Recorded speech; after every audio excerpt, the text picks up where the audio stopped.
আসসালামু আলাইকুম, সবাইকে আমন্ত্রণ জানাচ্ছি চ্যানেল এস সংবাদে। এই পুরো সংবাদে আপনাদের সাথে আছি আমি রুজমিলা হক। এবারে জানিয়ে দিব কমিউনিটির কিছু খবর। আটলান্টিক ঘেরা 1,20,00,000 জনপদের দেশ পর্তুগাল। মোট জনসংখ্যার প্রায় 12% ইমিগ্রান্ট। বছর জুড়ে সে দেশে অবৈধ ইমিগ্রান্টদের বৈধতা দেওয়ার আইন থাকায় অধিবাসীদের পদচারণা ইউরোপের অন্যান্য দেশের তুলনায় বেশি। সরকারের বৈধকরণ প্রক্রিয়া কাজে লাগিয়ে প্রতি বছর অনেকে সুযোগ পান ইউরোপে স্থায়ীভাবে বসবাসের। পর্তুগালের বাংলাদেশি কমিউনিটি নিয়ে আমাদের বিশেষ প্রতিনিধি নুরুল ওয়াহিদের 3 পর্বের রিপোর্টের আজ দেখুন দ্বিতীয় পর্ব। ইউরোপের মধ্যে কর্মজীবিকার দেশ পর্তুগাল।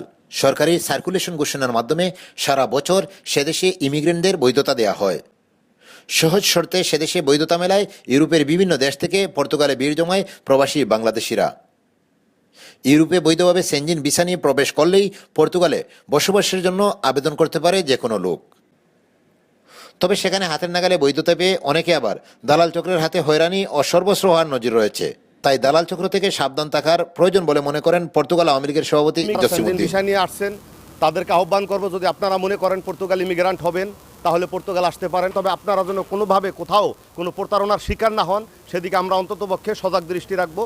স্থানীয় মিউনিসিপ্যালিটিতে নিজের নাম তালিকাভুক্ত করে 6 মাস কাজ করলেই সেদেশে কাগজ পাওয়া যায় বলে জানান ফ্রান্স থেকে কাগজের সন্ধানে আসা এক প্রবাসী বাংলাদেশি। আমি দীর্ঘদিন ফ্রান্সে ছিলাম, কিন্তু আমার ওখানে কাগজ হয় নাই।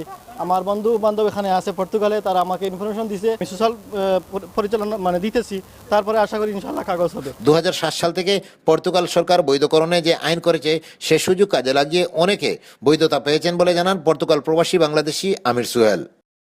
পর্তুগাল একটি ইমিগ্রেশন কান্ট্রি। এখানে ইউরোপের অন্যান্য দেশের তুলনায় লোকজন বেশি বৈধ হয়।